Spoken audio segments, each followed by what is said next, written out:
Good afternoon. It's Sunday, March 20th. I'm Aria O'Sullivan, and this is IBA News broadcasting from Jerusalem. The bodies of the 3 Israeli tourists killed in yesterday's deadly attack in Istanbul were brought back to Israel today, along with all the 11 injured. The victims were identified as 60-year-old Simcha Damri from Dimona, 40-year-old Yonatan Shor of Tel Aviv, and 69-year-old Avraham Goldman of Herzliya. Simcha Damri was a mother of 3 and a kindergarten teacher from Dimona. Her husband Avraham was moderately wounded in the attack. The couple were on a holiday in Turkey to celebrate Avraham's retirement. 2 of their children traveled to Istanbul to identify their mother's body and accompany their father home. Yonatan Shor had traveled with his wife Inbal to celebrate his birthday. Inbal was injured in the attack and underwent surgery. Shor had dual U.S.-Israeli citizenship. He was raised in Kibbutz Kfutzat Schiller and was known as the community's first great-grandson. He served in the military police and then studied law and worked in high tech. Avraham Goldman of Herzliya also had dual Israeli-American citizenship and is the father of 3. His wife Nitza was also injured in the attack. His daughter set out for Istanbul to identify her father and to be with their mother. A family friend said Goldman was on an exceptional tour guide who accompanied VIPs who visited the country, and he apparently told his friends that he was concerned about the security situation in Turkey before the couple left. Before departing Turkey, the Israeli delegation held a short memorial service for the victims.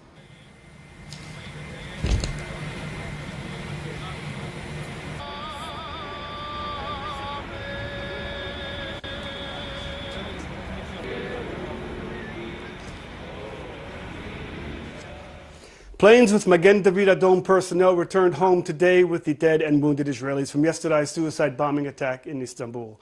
Officials from the Foreign Ministry also traveled to meet with their Turkish counterparts and assist the local consulate. A short time ago, Turkish officials said that they identified the suicide bomber. He was a 24-year-old Turkish national with ties to Islamic State. IBA's Marko Dudkevich brings us up to date with this report.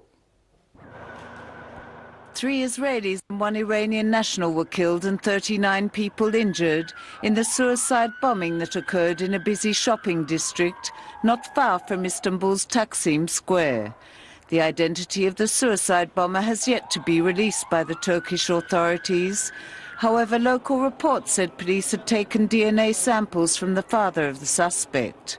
Israel is seeking to determine whether yesterday's deadly attack specifically targeted Israeli tourists and is coordinating with other intelligence agencies. Today, the Counter-Terrorism Bureau issued an even stricter warning to Turkey and called on Israelis to refrain from making business or leisure trips there.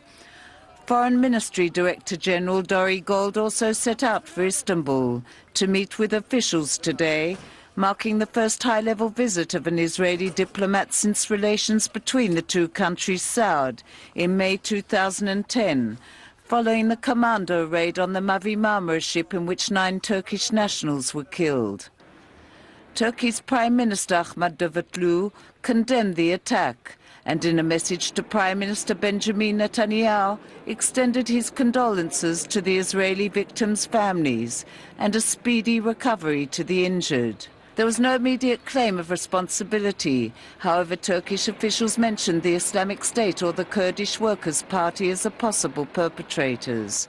However, some Turkish officials noted that the Kurds mainly target Turkish military or security forces and not tourist venues. The White House condemned the attack and said they were working closely with the Turkish authorities to confront the evil of terrorism, and declared the repeated acts of terrorism in Turkey must come to an end. This morning, candles and flowers marked the site of yesterday's deadly attack, which appeared eerily empty today. Last night, Prime Minister Netanyahu visited the Foreign Ministry's Situation Room to receive an update on the situation. We have a travel warning about travel to Turkey. It will probably be intensified tomorrow, given the circumstances of 2 major terrorist attacks in 1 week, and some Israelis tragically were murdered in today's attack. I think this brings to light the fact that we're all subject to terrorist onslaughts, terrorism, international terrorism. Islamist terrorism is now attacking the countries of the Middle East and the countries beyond the Middle East. Its scope is international. The response to it should be international. Surveillance footage circulated on local Turkish stations showed a man wearing a long coat approaching a group of tourists before blowing himself up. More than 200 people have died in major bomb attacks in Turkey since July last year. Last Sunday, 37 people were killed when a suicide bomber blew up near a bus stop in the country's capital, Ankara. With the threat of ongoing terror looming in the country, it is unclear whether Israelis will heed the Counter-Terrorism Bureau warnings or ignore them and take the risk. Margot Dudkevich, IBA News.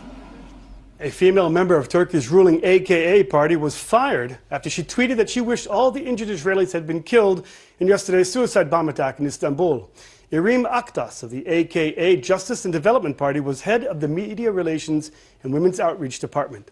Prime Minister Benjamin Netanyahu directed the Foreign Ministry to demand a condemnation from the Turkish Foreign Ministry officials for her comments. Well, joining us now in the studio is Emmanuel Nachshon, spokesman for the Foreign Ministry. Thanks for coming in. With pleasure. So what can you tell us, Emmanuel, about the challenges working with the Turks in this situation? Well, I must say that the cooperation has been extraordinary. It has been extremely positive from the very first moment.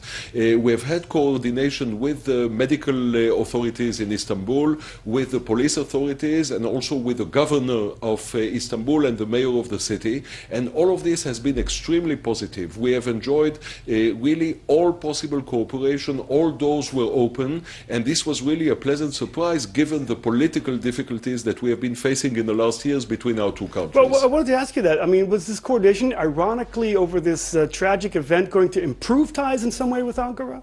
Well, I think it's a bit too early to say. I mean, there is a tragedy. We need to face it together. There is still much to be learned, by the way, about the attack, because we don't know yet whether it was directed specifically at Israelis or whether they were random victims of this terror act. So we will need to work together with the Turks. There was an important letter sent yesterday by the Turkish Prime Minister to Prime Minister Netanyahu. Is it going to open the door for new opportunities, or at least have a closer dialogue? It's not impossible, although the fundamental difficulties standing before us when we speak about reconciliation and normalization between our two countries still exist. Well, I understand that the Foreign Ministry Director General Dori Gold was in Turkey as well. What was he doing there? Well, Foreign Ministry Director General Dori Gold is actually landing in Turkey this very moment. He has cut short his stay at the APAC conference in the United States in order to be there in Turkey because he's our Director General.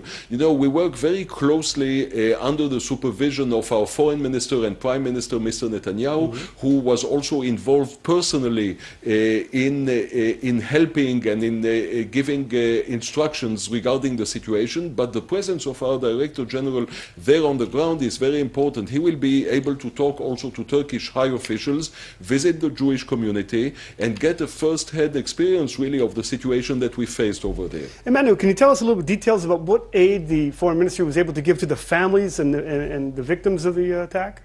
Well, since the attack took place, we have been very present. We have a general consulate in Istanbul, and the people that we have over there were immediately in contact with the police and the hospitals. We visited all of the wounded. The idea was to regroup all of the wounded in certain hospitals and then to bring them as quickly as possible back to Israel. We have been very busy with that. We have been busy also keeping contact here in Israel with the families, because those families were eagerly waiting for information about their loved ones, and it is part of our job. You know, the Counter-Terrorism Bureau of the Prime Minister's Office has put out a travel warning for Israelis not to travel to Turkey, and yet Israelis continue to go there. How do you explain that? Well, I think that there is a lot of attraction for Israelis in Turkey. It's an interesting place, it's a nice place, and it's very difficult to keep Israelis away from any place in the world, despite the fact that it might be dangerous. But now it's obvious that we are speaking about extreme danger. I don't know what will it mean in terms of Israelis visiting, but certainly one has to exercise the utmost caution, and this was, by the way, the travel advisory issued by the Prime Minister's office. Yeah, I have a question. You know, when tragedies happen to Israelis, the Foreign Ministry of Israel goes out to help these Israelis around the world, in Tibet and Turkey. Is this unique for Israel?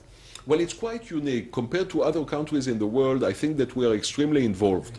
I think that this is something which is probably uniquely Jewish, uniquely Israeli. We have a sense of family. And we consider all Israelis to be members of one large family, and this is the way in which we act, and we rush immediately to the rescue wherever it is.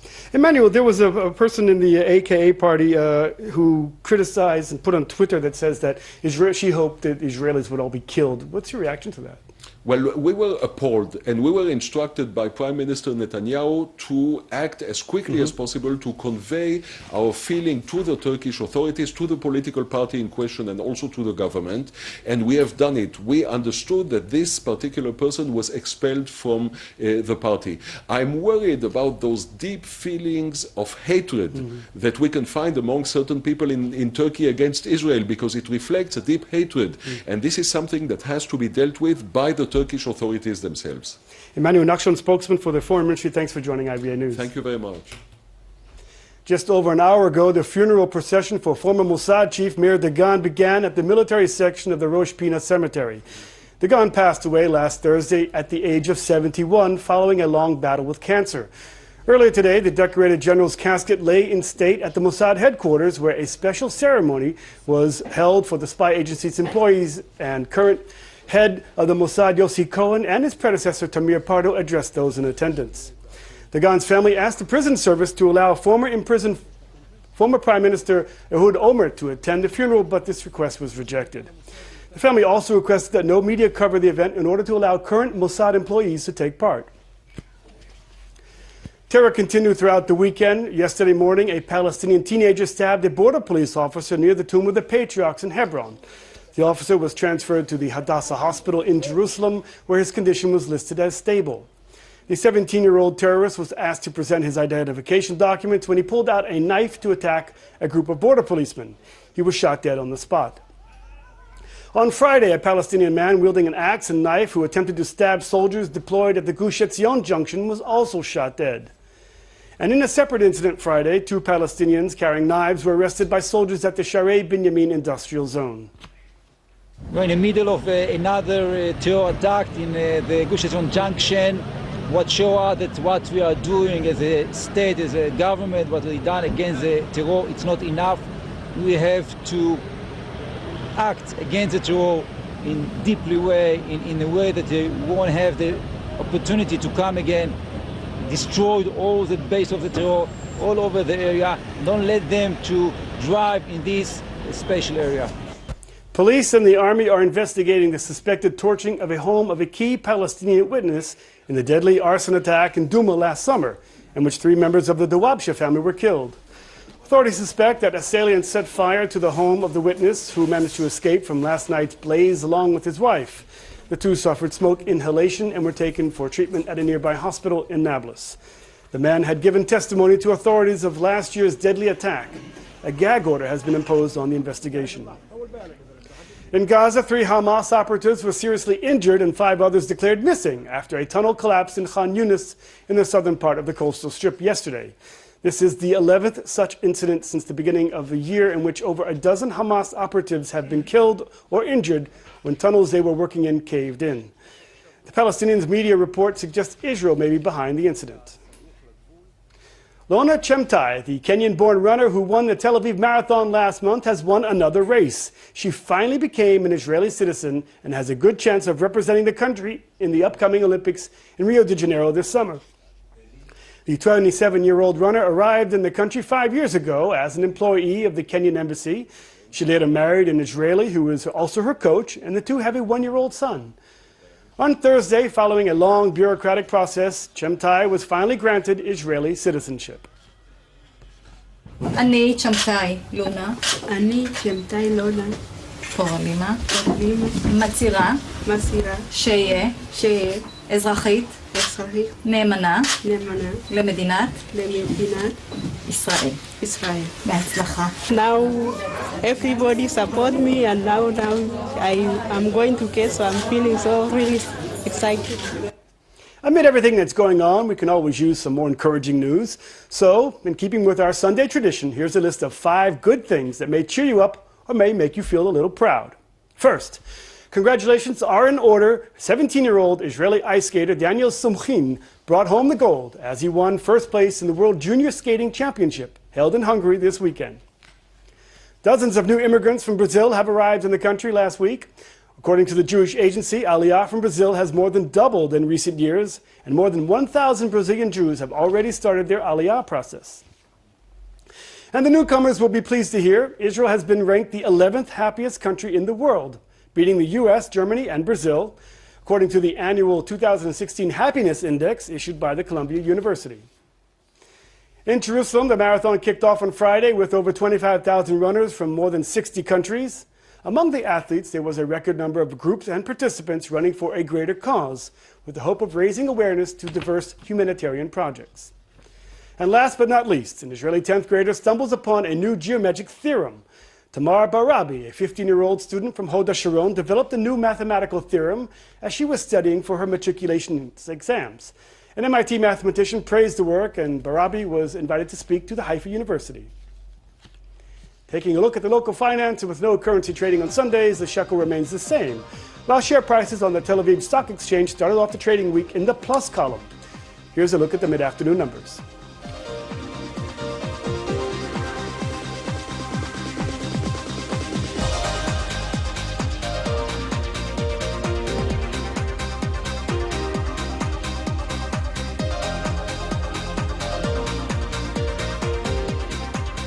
Turning to the weather now, and the forecast is calling for partly cloudy skies with scattered rain showers in the north and the center of the country. Temperatures will remain the same, but are expected to heat up for the Purim holiday. Here's a look at the expected highs and lows at home and abroad for the next 24 hours.